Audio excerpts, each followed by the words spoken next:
Buenas a todos.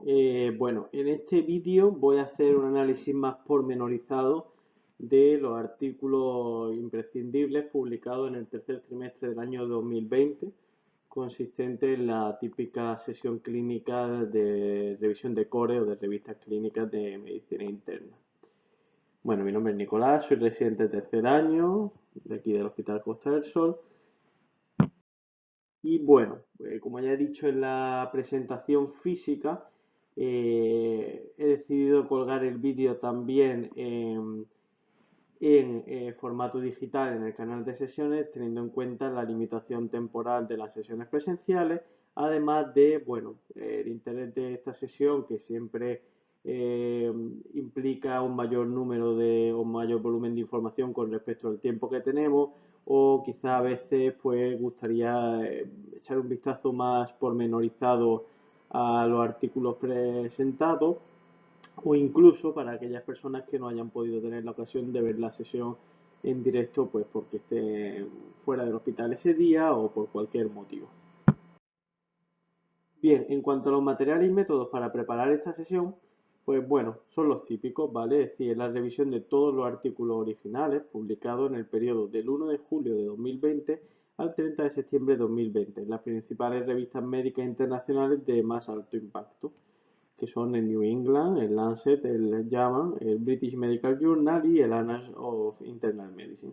Además, en este caso he utilizado dos boletines de actualización médica que yo suelo utilizar en mi actualización o en mi estudio diario, como son el Journal Watch, perteneciente al grupo New England, y el Practice Update, que es perteneciente al grupo Elsevier, donde clínicos pues, de alto renombre hacen un doble trabajo. Por un lado, dan enlace a los artículos más importantes que se publican en el día a día, y además pues suelen hacer un resumen y una lectura crítica de estos artículos, pues que además permite primero ver qué artículos resultan más interesantes para una persona, y además pues también permiten dar una visión alternativa a la que esa misma persona puede realizar al leer el artículo. Me parecen muy recomendables las dos páginas, desde aquí las recomiendo. Son boletines donde envían correos con una cierta frecuencia, dependiendo también del campo de conocimiento que indiquemos como interesante para nosotros. Y bueno, simplemente os dejo los enlaces y desde ahí se registraría a ellos. Bueno, vamos a empezar por diabetes, uno de los puntos fuertes de este trimestre. Bien, vamos a empezar con este primer artículo.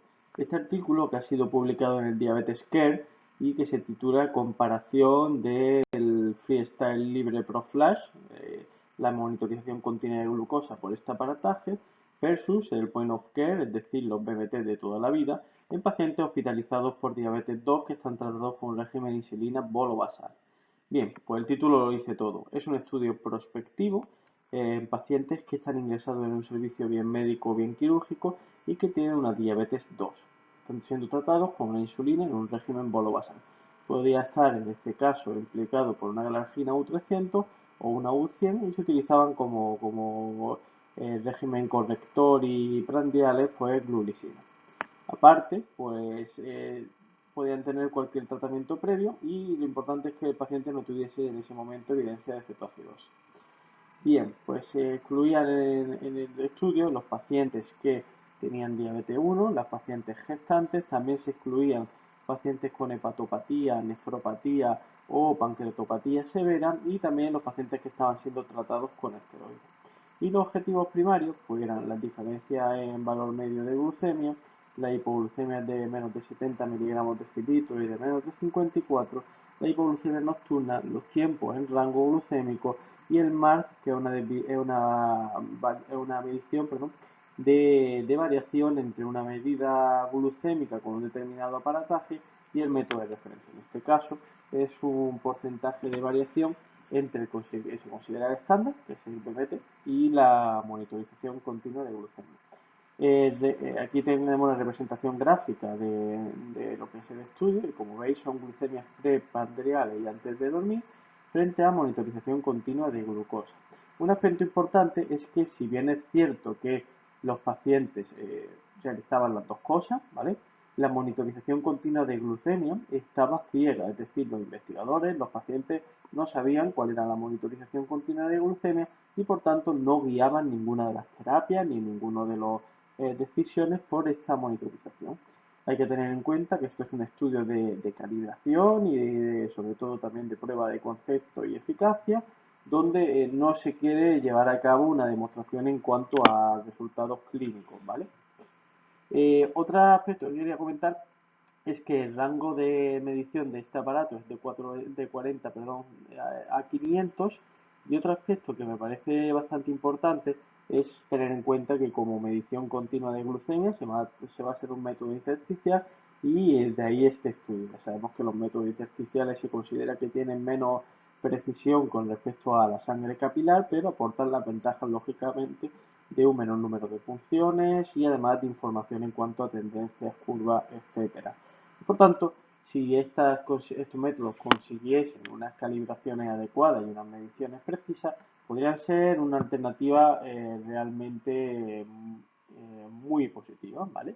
La diabetes 1 tiene un papel muy preponderante, además en los sistemas de asa cerrada combinados con bomba insulínica, y bueno, pues aquí es un estudio exploratorio en diabetes 2. Como podéis ver, es un estudio pequeño con 97 pacientes, con una edad media de 54 años y medio, donde la mayor parte son varones, 2/3, que están en un grado de obesidad 1, con 33,8 de IMC, tiene una diabetes de larga evolución, de 11,5 años y con una alta variabilidad, más o menos 9 años de varianza, y además tiene un mal control metabólico, podéis ver una glicada de 10,2%. Estamos hablando de ingresos en torno a 7 días y medio, y aquí podéis ver los principales motivos de ingreso, donde podéis ver que la mayor parte de los casos se debe a un motivo de ingreso infeccioso y además también puede ser seguido de los cardiológicos. Y aquí tenéis una tabla de resumen de los resultados. En la columna de la izquierda tenéis los point of care, es decir, los BMT, y a la derecha la monitorización continua de glucemia. Como podéis ver, existe una diferencia media de 12,8 miligramos decilitros entre los BMT con la monitorización continua de glucemia.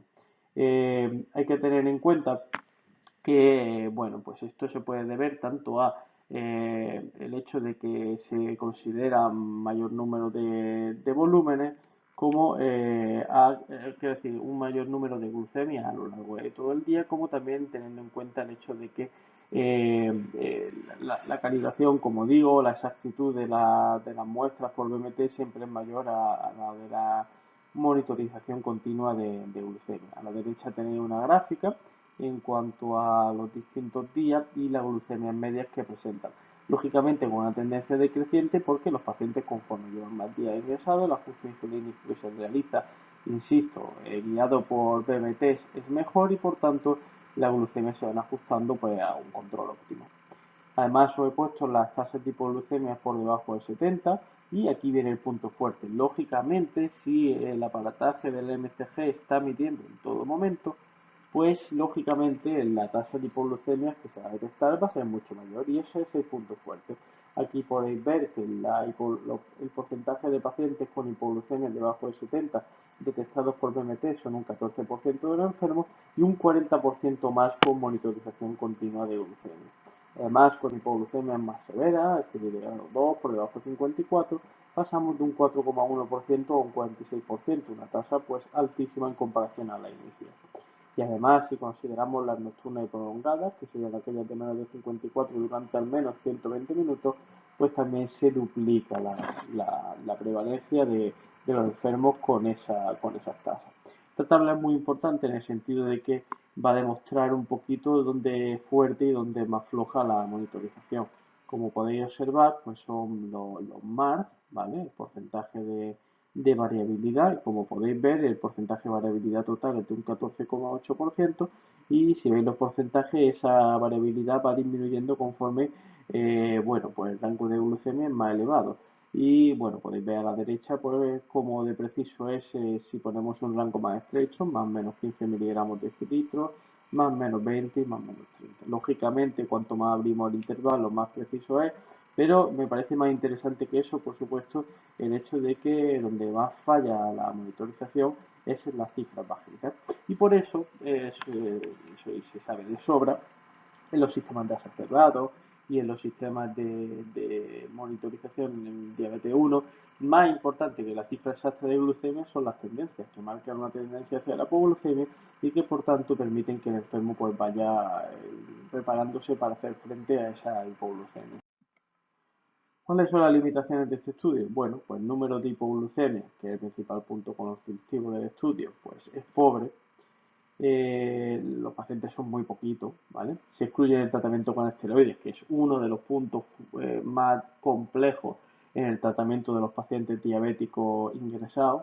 Se ciega el estudio y por tanto no vemos el beneficio del manejo con la MCG, que por supuesto sería otro de los puntos fuertes, ¿vale? Si vemos hipoglucemia inadvertida, pues ahí podremos reconducir el tratamiento. Y no se hace mención a curvas y tendencias, de todos modos porque no se tiene en cuenta la MCG para el ajuste del tratamiento, y ese sería otro punto muy interesante. Como conclusión, la monitorización con este dispositivo permitió alcanzar unas cifras de glucemia media con una precisión moderada y alcanzando una mayor determinación de la hipoglucemia. La precisión de esta monitorización es reducida en el rango de glucemia inferior. Y otro punto importante es que la utilización de estos dispositivos podría disminuir el número de contactos con el paciente en situaciones de aislamiento. Eso puede ser aislamiento por contacto y eso puede ser nuestra pandemia actual con el COVID. Vámonos con el siguiente estudio. Este también está publicado en el Diabetes Care y se basa en la siguiente premisa. Imaginémonos una serie de pacientes, bueno, adultos, ¿vale? Que tienen distintos tratamientos para esa diabetes, ¿vale? Y bueno, pues los pacientes padecen una hipoglucemia severa y podríamos pensar qué cambio existe en el tratamiento. Bien, pues para este estudio lo que se hace es que se realiza un diseño retrospectivo en el año 2013-2014 basado en Medicare y por tanto lo que se hace es basarse en códigos diagnósticos pues tanto de urgencia hospitalaria, observación, ingreso. Bien, son 5.700 enfermos con una edad media de 69 años, mitad de cada sexo.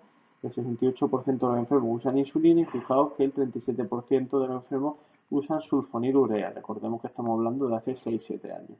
Tienen un control glicémico no demasiado malo, con una glicada del 7,5%. Bien, en esta tabla vemos los datos 6 meses antes de la hipoglucemia y 6 meses después. ¿Qué cabría esperar en un mundo ideal o en un enfoque guiado por guías? Pues cabría esperar que la monitorización, o mejor dicho, el control por un endocrinólogo, un internista o por su médico de cabecera se hace más estrecho. Cabría esperar que los objetivos glicémicos se hacen menos estrictos. Cabría esperar un cambio de fármacos hacia fármacos con un perfil más amable hacia la hipoglucemia. Pero muy curiosos los resultados que vamos a encontrar. Fijaos que en la primera fila tendríamos las consultas médicas, desde 6 meses antes a 7 meses antes, las consultas lo que cambia es de 6 a 7, nada prácticamente. Y además, el porcentaje de enfermos vistos por endocrinólogos, pues suben apenas un 1,5%. Como podéis ver, el tiempo desde la hipoglucemia hasta la consulta de primaria es prolongado con una media de 12 días. Más preocupante que todo eso es el siguiente dato. Fijaos que en cuanto a los pacientes con prescripción de glucagón, pues no solamente no aumenta, sino que disminuye. Es decir, pasan de un 3,5% de enfermos con esa prescripción de glucagón a un 2,5%. Y esto parece que refleja más el hecho de que han gastado ese glucagón en esa hipoglucemia que otra cosa. Y eso es muy preocupante, porque no solo es que no se tenga en cuenta para los enfermos que han sufrido prescribirlo, sino que además ni siquiera se reponen los enfermos que lo han gastado.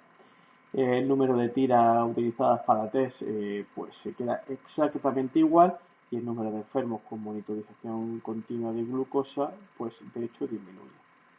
En cuanto al control por glicada es el mismo, es decir, que no manifiesta que exista un descenso en el control o en la exigencia de control glucémico.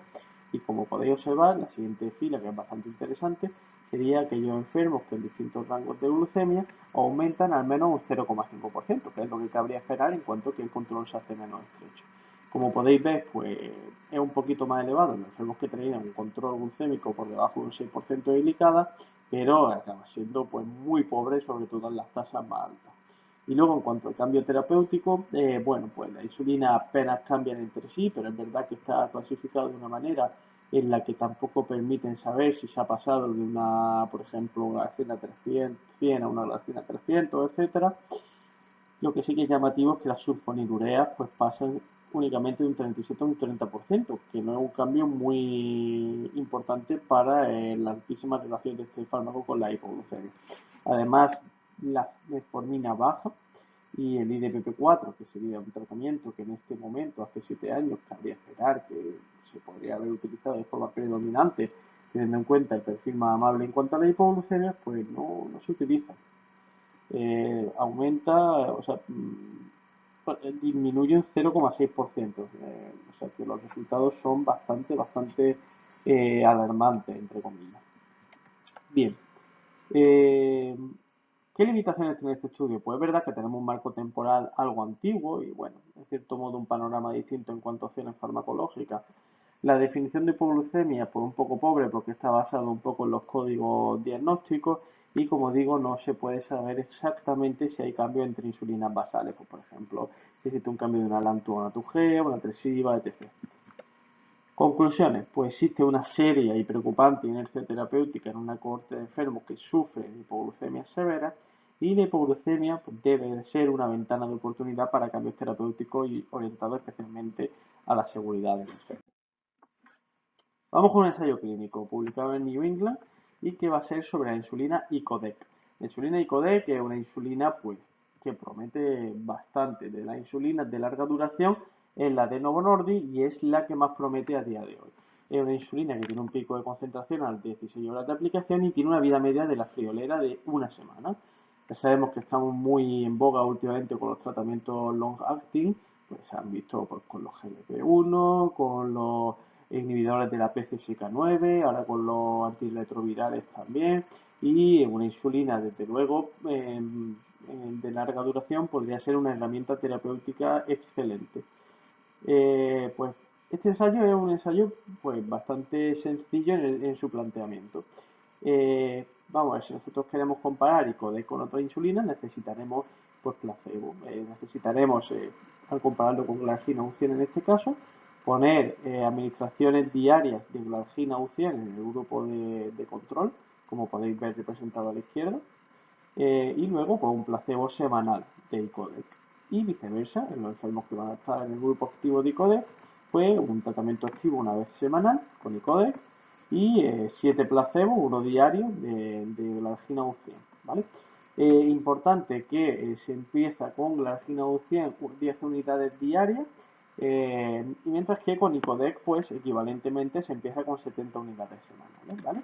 Todo esto se monitoriza con MCG, ¿vale?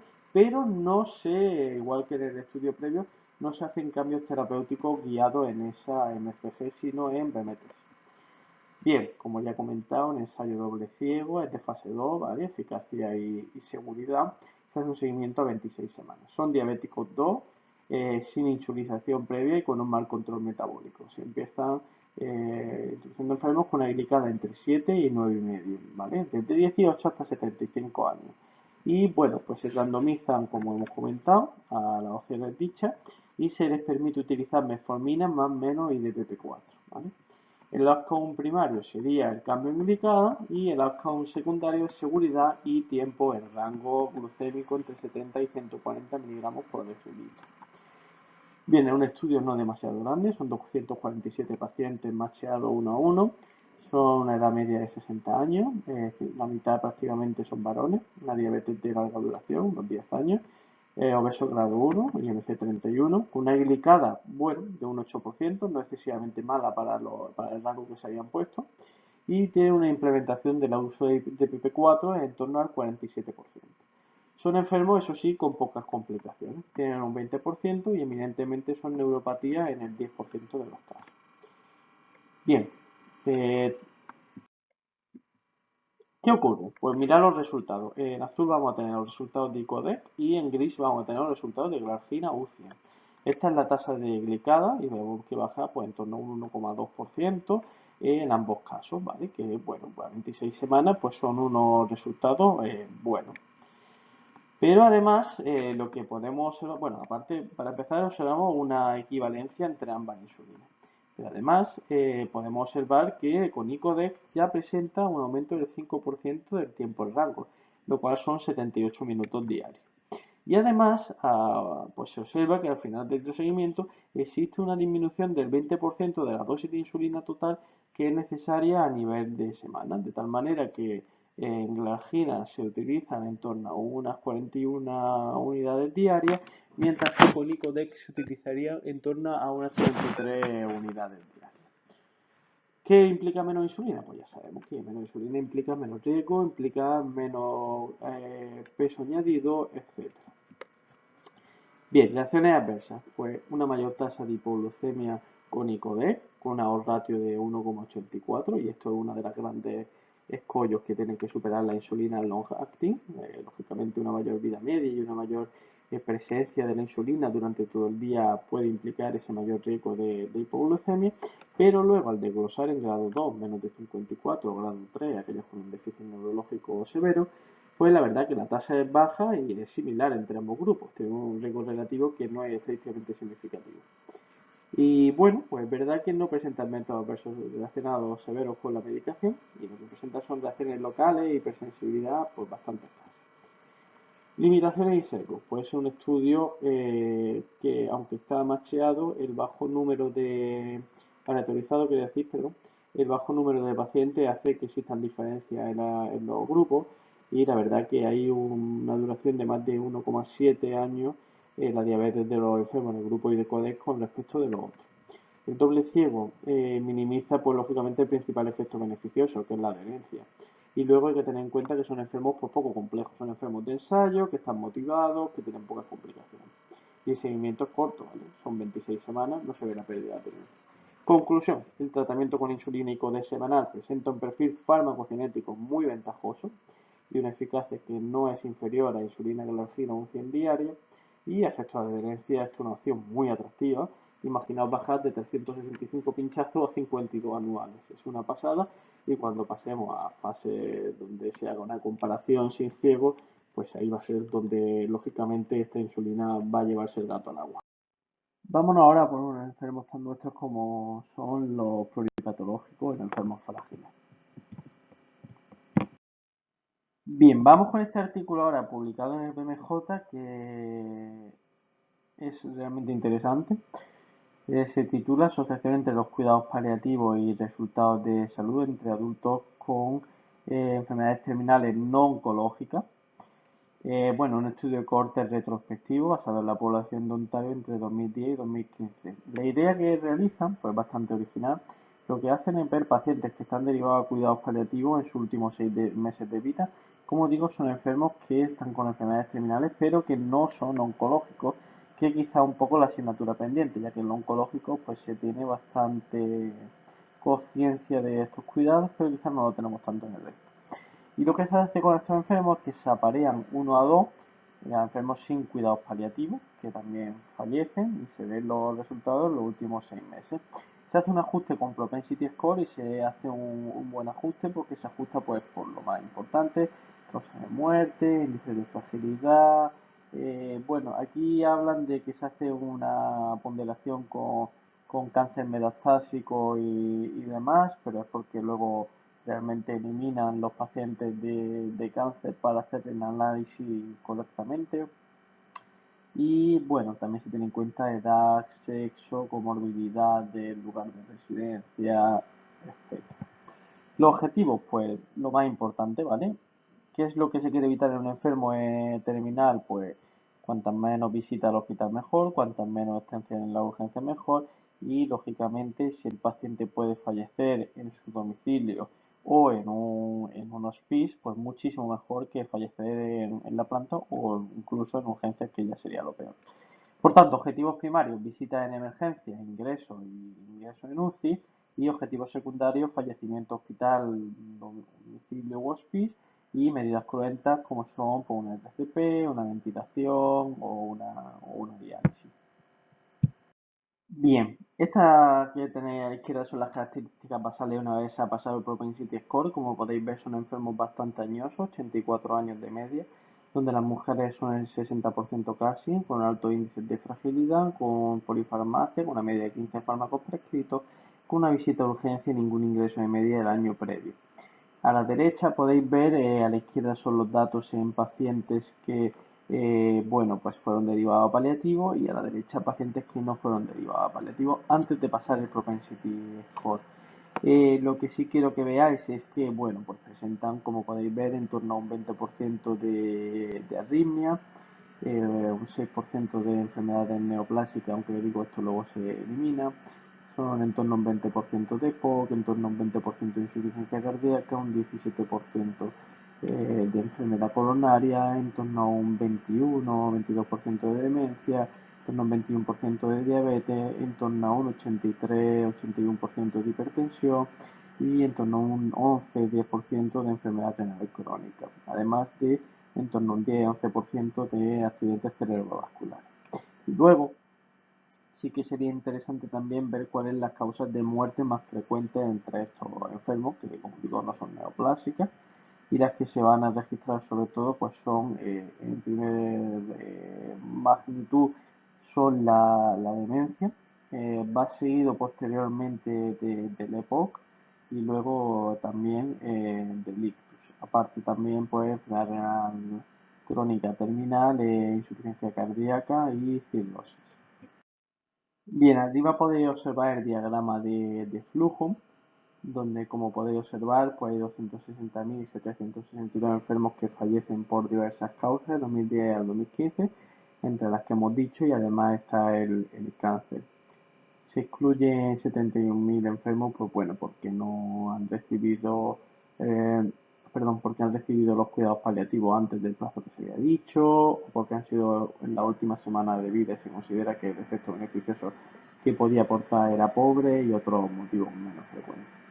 De los enfermos que quedan, que son 190.000 enfermos, pues se hace un apareamiento por propensity score y pues quedan en torno a 48.000 enfermos que reciben cuidados paliativos y en torno a 65.000 que no los reciben.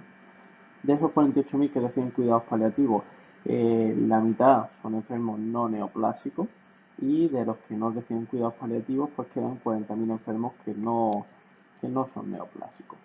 Como podéis ver en los resultados que están en la tabla de la derecha, podéis observar que hay unos resultados bastante beneficiosos con unos NNT que son realmente buenísimos.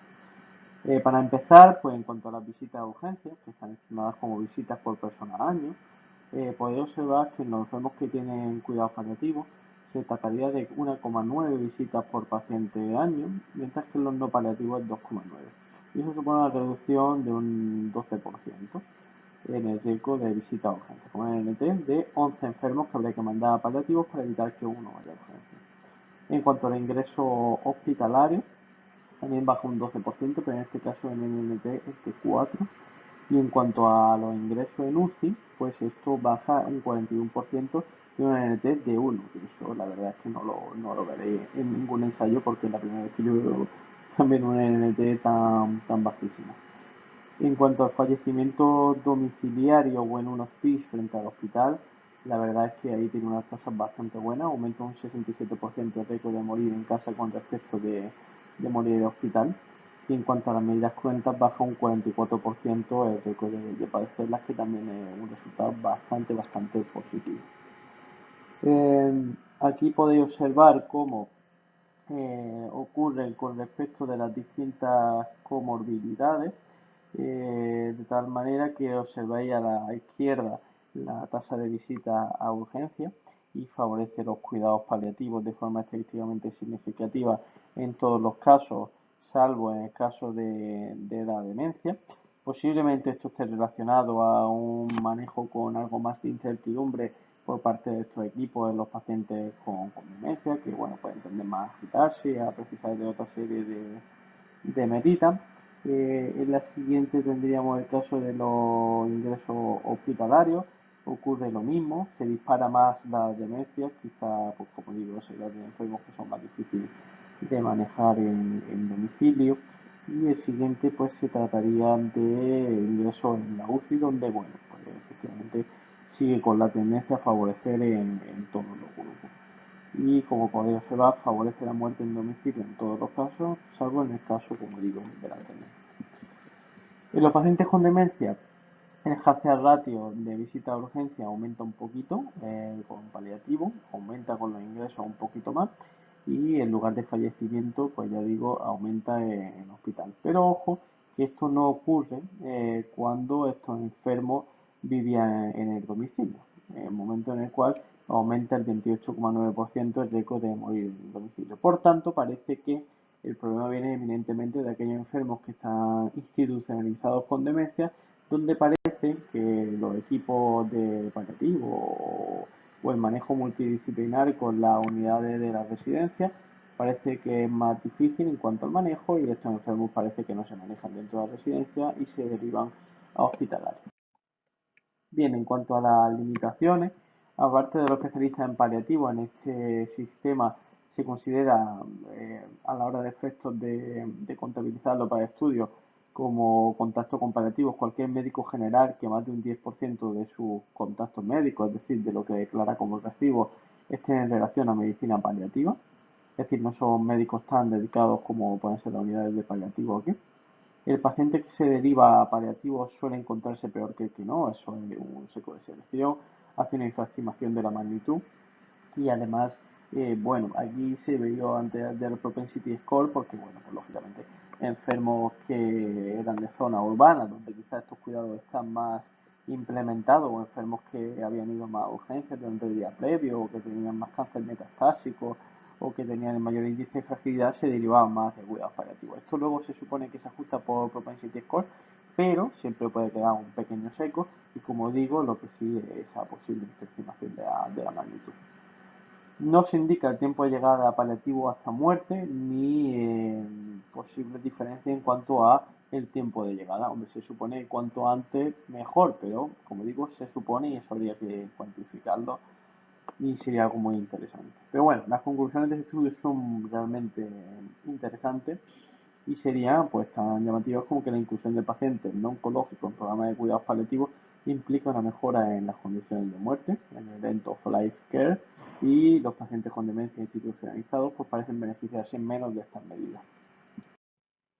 Bien, hay datos a favor de la siguiente hipótesis. La aparición del delirium en enfermos ingresados a largo plazo puede suponer la aparición de demencia. Pero bueno, si eso es así, no está cuantificado en vía metaanálisis y por otro lado, tampoco queda totalmente claro si eso es que se desenmascara un estado cognitivo crónico deteriorado o bien si se precipita ese cambio.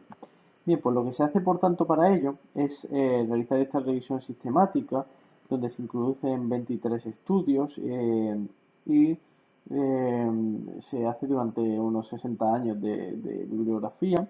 Se hace con un metaanálisis de modelos aleatorios, de efectos aleatorios, perdón, que es más adecuado para cuando se intuye una heterogeneidad alta. Y lo que se hace son enfermos que ingresan, que tienen un episodio de un delirium en una hospitalización y que tiene una evaluación cognitiva que es al menos 3 meses después, donde se evidencia por bien por test objetivable o bien por un diagnóstico clínico de demencia. Como exclusión, pues enfermos que han tenido un delirio en la URPA, que muchas veces no se relaciona tanto con un delirio como con esto de agitación en cuanto a farmacología, dolor. Y por otro lado, pues enfermos que han tenido una neurocirugía que pues lógicamente puede implicar unos daños quirúrgicos residuales. En este caso, la medición se hace con una estadística compleja, con una G de odds, lo que da una diferencia en términos de desviación estándar y que se convierte a odds ratio y lo vamos a manejar para hacerlo más sencilla la exposición. Y luego, pues es verdad que se hace una estadística bastante completa en el sentido que se hacen test de sensibilidad, se hacen test de heterogeneidad, se hace un forest plot y un funnel plot. Aquí podemos observar cómo la tendencia de todos los artículos en el forest plot es hacia un beneficio de la hipótesis alternativa de que el delirio realmente favorece la demencia a largo plazo. Y como podéis ver abajo del todo, en la última fila, la aglutinación de los distintos estudios realmente da un resultado positivo en cuanto a la hipótesis. Y aquí podemos ver el funnel plot donde se observa pues, posiblemente un seco de publicación en cuanto a aquellos estudios que tienen unos resultados donde el resultado sería que existe pues una magnitud más baja en cuanto a la relación, en cuanto a la hipótesis, ¿vale? Que sería la base izquierda. Eh, en cuanto a las características basales, estamos hablando de 3.562 pacientes con delirium versus casi el doble con controles. En torno a la mitad son varones de unos 75 años de media, se siguen de media unos 2 años y medio tras el delirium. Lo que da como resultado es que existe una odds ratio de 2,3, estadísticamente significativa, en cuanto a la aparición de delirium, de demencia en aquellos enfermos que han tenido delirium. Bien, para esto lo que se hace es un triple planteamiento, que es ver todos aquellos aspectos que podrían ocurrir si realmente esto fuese un epifenómeno y no fuese un motivo causal. De tal manera que, bueno, pues se plantea lo siguiente. Bueno, vamos a ver cuál es la magnitud en aquellos estudios de población que no tengan un déficit cognitivo previo establecido, de tal manera que, como en eso ya sabemos que no existe ese déficit cognitivo previo, si pensamos que esto es un epifenómeno, que lo único que hace es descubrir estados de demencia previos, pues no debería salir significativo. Estos son 19 estudios y sí que sale significativo. Luego se hace otro planteamiento y dice, bueno, pues vamos a hacer aquello, vamos a compararlo en aquellos estudios que ya tienen una alta proporción de déficit cognitivo previo, por tanto, debería de salir, o sea, no debería de salir una diferencia, puesto que al fin y al cabo, si se considera que lo que estamos haciendo es identificar una demencia previa, tampoco se debería de observar una diferencia. Y pues no se observa que exista, o sea, sí que se observa la diferencia, perdón, quiero decir, en cuanto a aquellos enfermos que tienen un delirium con respecto de los que no lo tienen.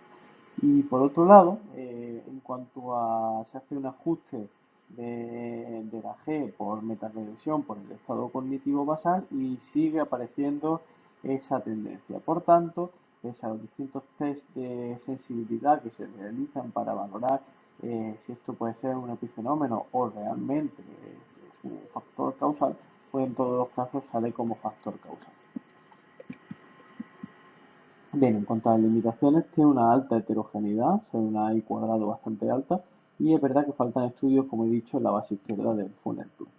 Y en cuanto a la conclusión, pues el padecer un delirium durante un ingreso hospitalario multiplica por 2,3 la probabilidad de padecer una demencia posterior.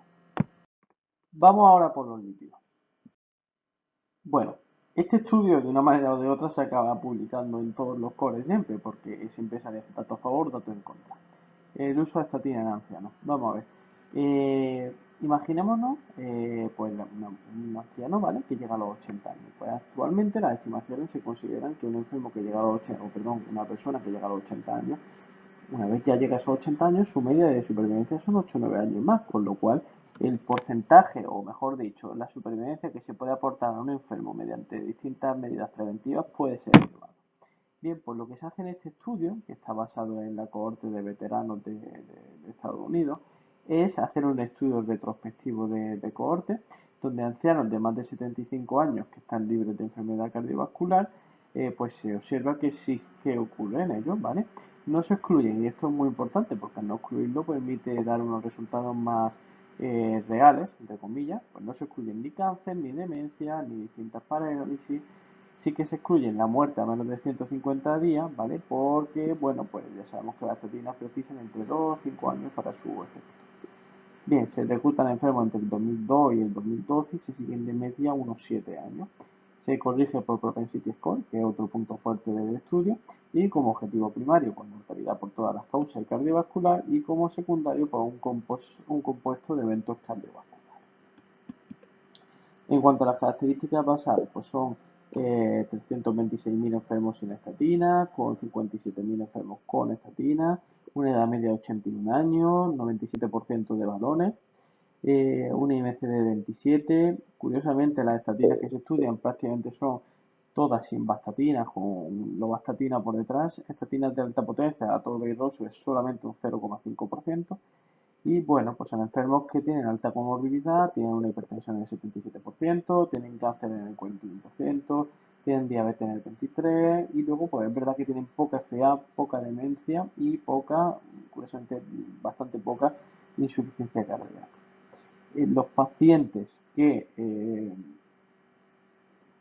se les pone estatina, pues presentan más artritis, más polifarmacia, más diuréticos, más IECA, más beta bloqueantes, más hipolipemiantes en la estatina y menos demencia. Probablemente esto qué quiere decir, pues son enfermos que entre comillas dan mejor impresión a los clínicos, le invitan más a tratarlo y por tanto ser más proactivo con ellos a ponerle distintas medidas modificadores de pronóstico. Probablemente esa es la justificación también de que tengan menos demencia porque entre comillas pues ya son enfermos en los que quizá los clínicos se han rendido. Bien, en cuanto a los objetivos primarios, pues se observa que a los 2 años existe una reducción del 32% del objetivo primario, recordemos que es mortalidad por todas las causas y cardiovascular, a los 4 años de un 21% y a los 6 años de un 13%. Como vemos, el efecto se va perdiendo con los años. Y luego, en el compuesto de enfermedad cardiovascular se baja un 18%, pero no sale significativo en más de 90 años. Y de los componentes individuales, solo sale positivo las necesidades de vascularización. No sale positivo ni la reducción de los infartos ni la reducción de los ictus. En cuanto a limitaciones y sesgos, el compuesto secundario depende eminentemente, como acabo de decir, de intervencionismo, no reducción de ictus ni de infarto, no quedan recogidas las reacciones adversas y existe un posible sesgo de selección. Se lo pone a población más sana, entre comillas, más que te da más juego, que te da más posibilidades de supervivencia, pero bueno, tenemos el propensity score ajustando que a priori debería de, en cierto modo, controlar ese sesgo. Conclusión, el tratamiento con estatina en prevención primaria por encima de los 75 años reduce la mortalidad por todas las causas en esta cohorte. Para los dos siguientes artículos necesito hacer una mini introducción sobre las nuevas terapias basadas en el ANG-PTL3. ¿Vale? Hasta ahora, pues las terapias que hemos estado utilizando han dependido mucho del receptor de LDL, de la lipoproteína lipasa, y bueno, pues es cierto que hay algunos enfermos en los que eso no tiene un beneficio. Pues por ejemplo, enfermos con hipercolesterolemia familiar homocigota, donde pues lógicamente la poca actividad del receptor de LDL pues implica que estas terapias suelen tener poco efecto, ya que normalmente funcionan, me refiero a estatina y inhibidores de PCSK9, en base a un feedback positivo de esos receptores. Y bueno, basándose un poquito en la naturaleza y en resultados de vida real, pues se observa que enfermos que tienen mutaciones en ANGPTL3, pues la verdad que estos enfermos tienen una disminución del 34 al 40% del riesgo vascular con respecto de controles. Por tanto, se intenta alcanzar pues estos datos en base a farmacología. Pues bien con anticuerpos bloqueantes, bien con oligonucleótidos antisentido o bien con CRISPR, con edición genética. ¿Cuál es el mecanismo de esta GPTL3? Pues va a ser básicamente una inactivación de la lipoproteína lipasa, entre otros mecanismos. Bien, como acabo de comentar, los pacientes con una hipercolesterolemia familiar homocigota no tienen actividad prácticamente del receptor LDL y por tanto esa hiperactivación o ese feedback positivo del LDL receptor pues no aportaría un excesivo beneficio. Actualmente con las terapias guiadas en eso están obteniendo un resultado de hasta un 20 o un 30%. El evinacumab es un anticuerpo monoclonal dirigido contra el ANGPTL3 que por esta vía debería de, según lo expuesto previamente, aportar unos beneficios adicionales. Aunque esto es un campo de conocimiento bastante específico y serían pocos pacientes, lo cierto es que una nueva diana terapéutica aportaría pues otra herramienta para aquellos enfermos que precisen de disminuir niveles de colesterol LDL pues, por el lugar vascular con los que las otras terapias pues, no son suficientes. Es un estudio, un ensayo doble ciego, controlado por placebo, fase 3.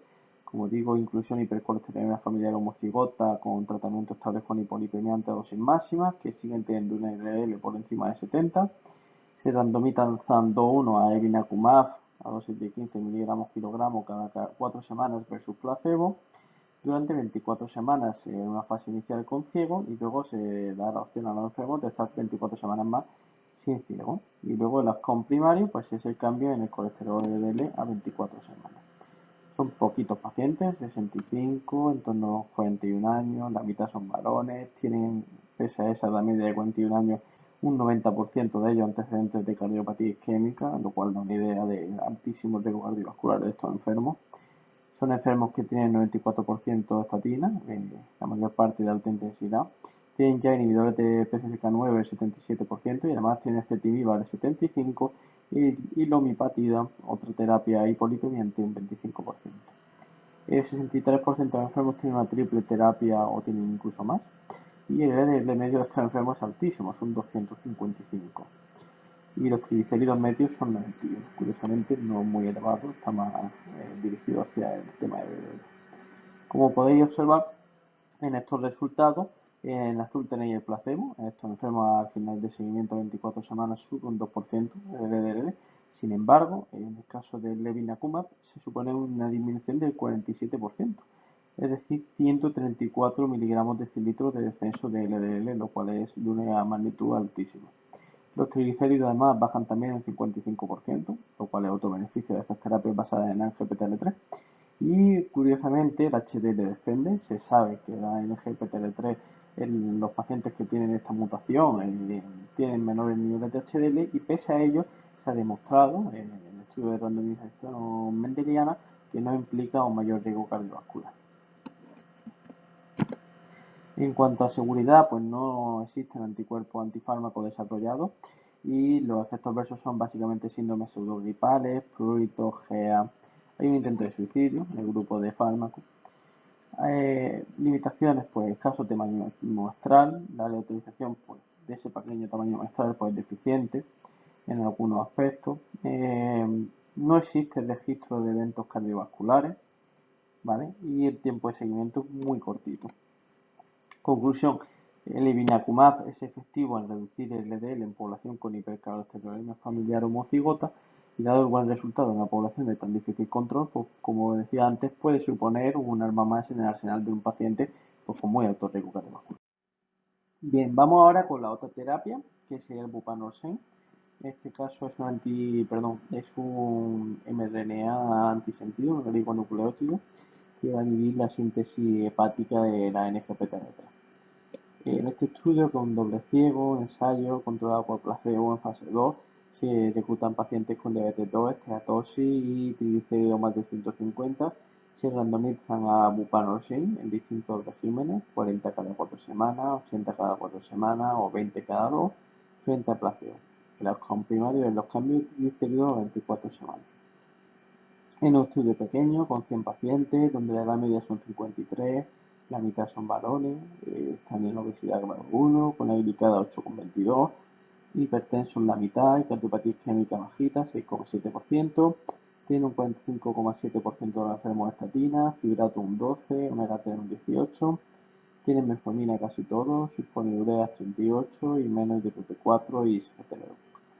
Y tiene una tasa media de triglicéridos de 336 miligramos de decilitro y de LDL de 100. Aquí podéis ver un resumen gráfico de los resultados, donde podéis observar cómo existe un descenso del 44% de los triglicéridos. Además también existe un descenso del 7% de LDL, del 38% de LDL y lo que habíamos comentado antes. Aquí también disminuye el HDL. También bajan los niveles de ANGPTL3 y de ApoC3. En cuanto a eventos de seguridad, existe un ascenso de ST en el 15% de enfermos y de ALT en 8,4%, pero ninguno a niveles críticos que impliquen retirar los fármacos. Y existen más eventos adversos con bupanorsen, pero no hay diferencia apenas en los moderados y sobre todo son reacciones en el lugar de la función. Limitaciones y pues hay un escaso tamaño muestral, hay poco registro, no hay registro de eventos cardiovasculares. Es verdad que son enfermos que tienen poco antecedente de enfermedad cardiovascular y hay poca implementación, curiosamente, de estatina. Y luego, como conclusión, pues bupanorsen se muestra como una herramienta eficaz en el tratamiento de hipertrigliceridemia, sin efecto, eso sí, que era uno de los elementos que se quería registrar, sobre variabilidad glicémica o de esteatopatía. Bueno, ahora nos vamos al bloque de fibrilación auricular e insuficiencia cardíaca. Bien, vamos con este artículo que está publicado en el JAMA y que se trata de, como podéis ver, pacientes que están en ritmo sinusal, que van al hospital para algún tipo de cirugía, desarrollan una FA perioperatoria, que la veremos es un periodo que van a considerar ellos de 30 días, y se trata de ver si existe un mayor riesgo de ACV posteriores. Se trata de un estudio de cohorte retrospectivo donde los pacientes con criterio de inclusión sería presentar pacientes sin una FA conocida que tienen su primer episodio dentro de los 30 primeros días de una cirugía que no sea cardíaca, un apareamiento 1-1 ajustado por edad, por sexo, por cirugía y por año de cirugía a pacientes que no desarrollan FA. El endpoint primario es incidencia ictus isquémico AIT, mientras que los secundarios sería una FA documentada posterior, la mortalidad por todas las causas y mortalidad cardiovascular. Como podéis ver, son 452 enfermos por rama, con una edad media de 75 años, la mitad son varones, se siguen en torno a 5 años y medio y bueno, pues son eminentemente hipertensos en un 77% de los casos, con antecedentes de neoplasia un 32,5%, de diabetes un 29%, de insuficiencia cardíaca un 23%, de infarto o de miocardio un 17%, de ACV previo un 15%, de enfermedad arterial periférica un 13,7%, de cáncer en metastásico un 10,8% y también de un 10,8% de enfermedad renal crónica, con un Charson medio de 2. Como podéis ver en la tabla de resultados, existe un hazard ratio de presentar el endpoint primario de 2,69 a favor de aquellos que presentan la FA. Además, existe una posibilidad de documentar una FA posterior de 7,94 veces superior en el grupo del FA postoperatoria con respecto de los controles y también alcanza la significación estadística la mortalidad por todas las causas con una hazard ratio de 1,66, es decir, un 66% más de mortalidad. Sin embargo, la mortalidad cardiovascular no alcanza la significación estadística, como podéis ver en la última fila. La demora mediana ante la anticoagulación sería de 37 días y, como podéis observar, de todos los ictus solamente el 31% estaba anticoagulado, por lo cual da un amplio margen de mejora del 69%. Como limitaciones, en el grupo de FA existe una ligera predominancia de hipertensión, también de insuficiencia cardíaca y algunas pequeñas diferencias estadísticamente significativas, pero de menor magnitud. Y es verdad que la información sobre la FA es pobre, no se sabe si es paroxística, si es permanente, la duración, el número de episodios, etc. Como conclusiones, los episodios de FA perioperatoria pues tienen una clara implicación pronóstica y deberían de ser seguidos de forma estrecha para detectar posibles FA permanentes que se deberían de anticoagular en consecuencia. En cuanto a otros artículos de riesgo cardiovascular, nos vamos a ir ahora con este ensayo de New England. Fijaos en la premisa, tenemos un paciente que ha tenido un infarto agudo de miocardio y hasta ahora pues existe un estudio con colchicina, que es el estudio COLCOT, donde la colchicina a dosis de 0,5 miligramos día pues disminuye un 23% un compuesto cardiovascular basado en muerte cardiovascular, parada cardiorrespiratoria, infarto, ictus o angina. Y sobre todo tiene mejores resultados en aquellos que se inician en menos de 3 días. Sin embargo, bueno, pues del día 30 a posterior, pues la verdad que queda un poquito más de incertidumbre, sobre todo en lo que sería la fase crónica. Existe un primer ensayo exploratorio, que sería el LODOCO 1, este que vamos a comentar en el LODOCO 2, donde 532 pacientes sin cegamiento se introdujo la colchicina en una fase ya de enfermedad cardiovascular crónica o estable y existió la reducción de un compuesto cardiovascular. Y por tanto se hace ya este ensayo que os traigo ahora como confirmación de esta hipótesis. Bien, lo que vengo ahora a comentar es un ensayo clínico aleatorizado doble ciego, seguimiento medio 28,6 meses, con un reclutamiento entre el 2014 y el 18. Básicamente son enfermos con enfermedad coronaria crónica, que al menos lleve 6 meses estable, y bueno, que esté estable, que sea un diagnóstico clínico por coronariografía o bien por score CAC de calcio, y sobre todo son enfermos entre 35 y 82 años. Como factores de exclusión, pues enfermedad renal crónica moderada o severa, insuficiencia cardíaca severa, enfermedad valvular severa o bien secundarismo a colchicina. Son enfermos que se randomizan, como digo, a 0,5 miligramos de colchicina día versus placebo y el endpoint primario es un compuesto de muerte cardiovascular, infarto espontáneo o no procedural, ictus isquémico y revascularización. Con unos counts secundarios que son el mismo que los previos, ¿vale? Que el primario, pero sin la revascularización, que es un endpoint que muchas veces en los ensayos de riesgo cardiovascular aporta un beneficio incierto y hace que los compuestos salgan estadísticamente significativos sin un claro beneficio para los pacientes. Son 5.500 enfermos. Se hace un periodo inicial de prueba para ver si toleran el fármaco, aunque también tienen placebo, y aquí abandonan 1.006 enfermos. Como veis, el 43,4% es por causa digestiva. Tiene una edad media de 65,8. Varones son el 83%. La mayor parte, el 68% de enfermos, llevan al menos 2 años estables. El 50% son hipertensos, casi un 18% diabético y FA un 12%, y en general tiene una buena instauración de tratamiento para la insuficiencia cardíaca. Como podéis observar, pues en el endpoint primario se produce una reducción del 31% con respecto de placebo, y a la derecha tenéis todos los resultados.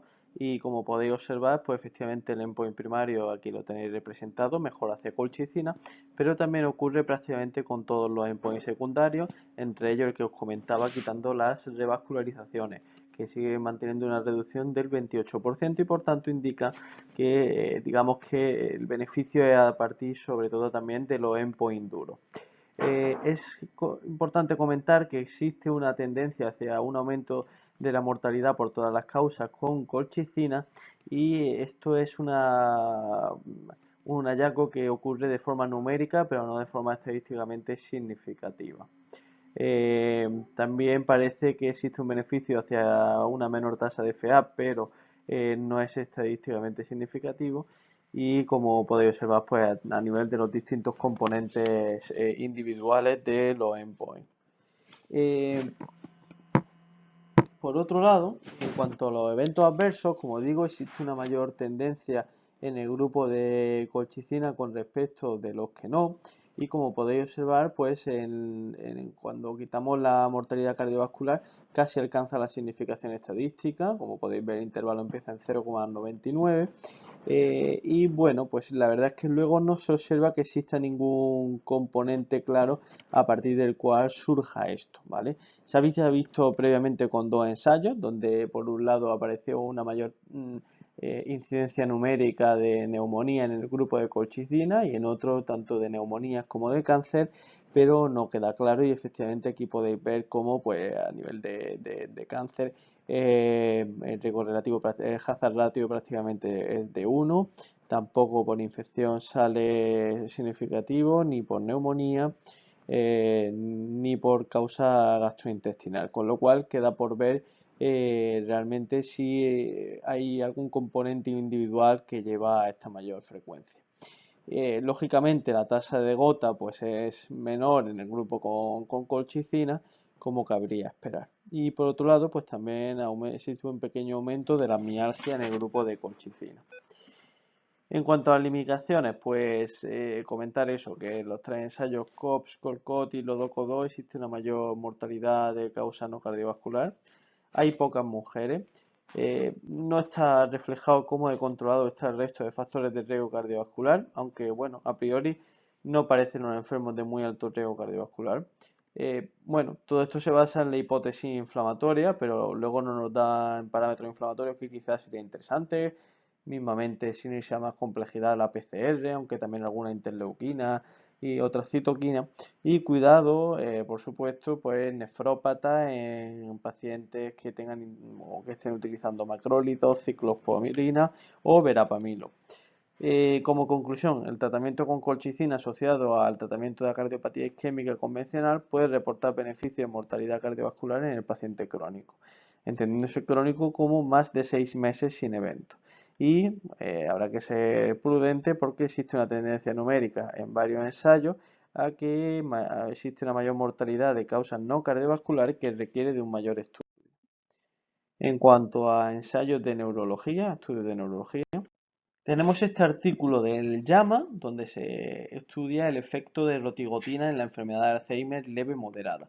Se trata de un ensayo clínico doble ciego en fase 2, controlado por placebo, donde los criterios de inclusión es una enfermedad de Alzheimer leve o moderada de 50 a 85 años, que tengan cuidador al menos uno y que estén en tratamiento con inhibidores de acetilcolina, ergolinesterasa de al menos 6 meses. Se excluyen pacientes que tengan extrapiramidalismo, que hayan tenido ACV, que tengan trastornos psicóticos, que tengan otra neurodegeneración o que estén en tratamiento en los últimos 6 meses con antipsicótico, antiparkinsoniano, anticolinérgico o antiepiléptico. El outcome primario es la escala, un cambio en la escala ATSA, referida a la subescala de cognitiva, y luego en cuanto al outcome secundario, pues son cambios en una escala de actividad frontal, cambio en una escala de actividades de la vida diaria y otra de comportamientos neuropsiquiátricos. Además, también se hace una evaluación de actividad cortical prefrontal por estimulación magnética transcraneal y electroencefalograma. Son 94 enfermos de unos 74 años de media, 38% son varones y llevan en torno a un año de evolución desde el diagnóstico. Como digo, son distintas escalas las que se manejan y vamos a ir viendo los resultados. El outcome primario es esta escala, que va a valorar fundamentalmente memoria y aprendizaje, nominación, discurso y comprensión y praxis. Y como podéis observar, no existe apenas diferencia con respecto del placebo. Sin embargo, el resto de la escala va a ser un poquito diferente. En esta escala de la vida diaria se ven actividades básicas e intermedias y sí que existe una diferencia con respecto de placebo. En la escala de actividad frontal, pues son típicas actividades de corteza frontal, como es la conceptualización, la flexibilidad mental, repetir órdenes programadas, adaptación al cambio, inhibición o adaptación al ambiente. Y como podéis ver, también existe diferencia con respecto a la erotigotina. Y en la última escala, pues que las neuropsiquiátricas son cambios de comportamiento, tipo alucinaciones, agitación, depresión, intensidad y sufrimiento de estos aspectos. Y aquí tampoco existe mucha diferencia con respecto de placebo. En cuanto a las limitaciones y sesgos, pues las características basales están algo asimétricas y en rotigotina hay más mujeres, que hay una mayor frecuencia de mujeres. Las reducciones que se producen con respecto al placebo, lo cierto es que son pobres en magnitud. Fijaos que la escala FAB, que tiene una puntuación del 0 al 18 y que tienen un basal de 11, lo único que ganan es un punto, mientras que la escala DCS, que tiene una puntuación de 0,78 y una basal de 61, solo ganan 4 puntos. La N es muy reducida y el poco efecto en memoria puede venir quizá de la interacción con los típicos fármacos colinesterásicos y la rotigotina. Como conclusión, el tratamiento con el agonista dopaminérgico rotigotina pudiera reducir síntomas asociados a la disfunción frontal y secundariamente retrasar el deterioro de las actividades de la vida diaria. Y como eventos adversos, que no lo había comentado, perdón, tener en cuenta que son más frecuentes con rotigotina y bueno, básicamente lo que se encuentran son más alergias al parche, alguna alucinación visual, algunas náuseas y mareos, algunas alucinaciones y alteraciones del sueño y ansiedad.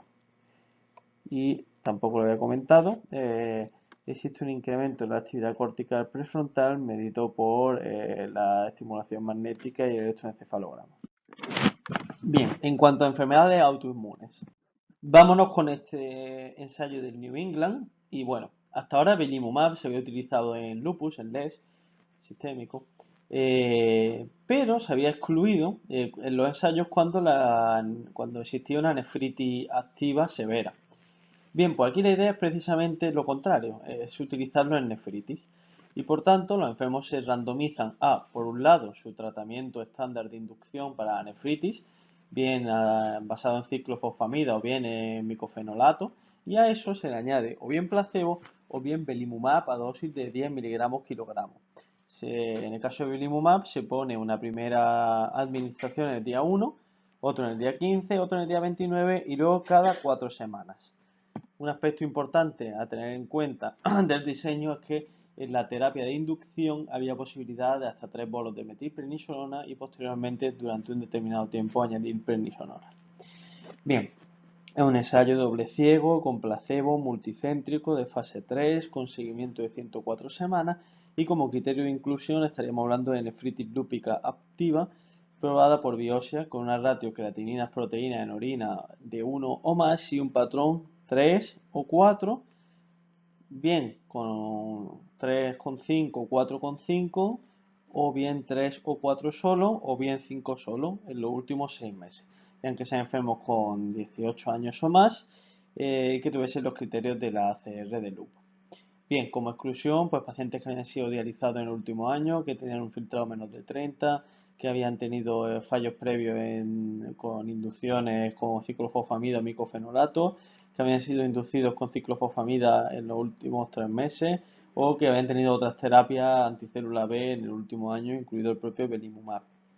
El endpoint primario sería eficacia renal, con un endpoint consistente en que la ratio proteína-creatinina urinario fuese de 0,7 o menor, que el filtrado quedase como mucho un 20% mayor que el inicial o menos, o bien que el filtrado quedase por encima de 60 y que no se usasen dosis de rescate de corticoides fuera del tiempo estimado en el que se podía utilizar. Mientras que en cuanto al outcome secundario, pues se trataba de una respuesta completa renal. Considerado esto, una ratio proteínas-creatinina menor o igual de 0,5, un filtrado que fuese como mucho un 10% mayor que el inicial, o bien que fuese mayor o igual de 90 sin uso de rescate. Se consideraba un fallo terapéutico como utilizar más de 10 miligramos día de prednisona desde la semana 24, salvo rescates puntuales entre la semana 24 y 76 que no fuesen por nefritis. Además de la utilización de otros inmunosupresores o adición de IECA o de ARA2, de antipalúdicos después de la semana 24 o bien utilización de más dosis de inducción de las estipuladas.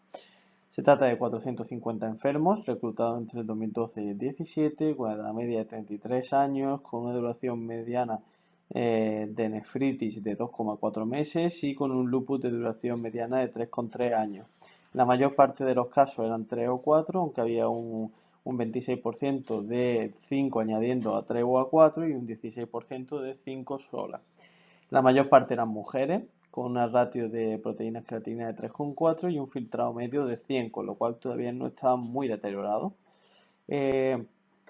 Los IECA estaban siendo utilizados previamente en el 72% y el antipalúdico en el 67%. Bien, como podéis observar en las gráficas, en el grupo de belimumab existía con respecto de placebo un 46% más de posibilidades de alcanzar la respuesta parcial, lo cual implicaba que un 43% de los enfermos alcanzaban esa respuesta parcial. En cuanto a la respuesta completa, un 58% más de los enfermos con belimumab alcanzaban esa respuesta completa, alcanzándose en el 30% de estos enfermos. No existió diferencias en cuanto a eventos adversos y como limitaciones me gustaría señalar que el límite de 110% de respuesta completa es muy restrictivo, ¿vale? La basal, imaginémonos, de 0,7 de creatinina sería solamente un aumento del 0,07. Pero bueno, quizá de ahí vengan esos resultados un poquito discretos. Se tiende a elegir ciclofosfamida azatoprina con los enfermos más severos y ese efecto no está controlado. Hay poca población negra, que suele ser una población de mal pronóstico, y aquí los pocos que hay no van especialmente mal y solo se utilizan dos esquemas de inducción con respecto de la diversidad real existente. Como conclusión, la adición de belimumab para nefritis lúpica es segura y aporta unas mejores tasas de respuesta que la terapia estándar asociada a placebo. En cuanto a farmacología, bien, este estudio me pareció realmente interesante, un estudio de Lanas, y bueno, muchas veces utilizamos los corticoides un poco pensando que dosis cortitas o dosis bajas son gratis, entre comillas, y este estudio viene a decir lo contrario. Como podéis observar arriba, tenemos un poco lo que sería el esquema de diseño. Básicamente estamos viendo pautas de lo que sería un steroid burst, como una pauta explosiva de esteroides, corta y en dosis más o menos alta, de tal manera que se toma un día cero, que es el día de pautado de esos esteroides, ¿vale?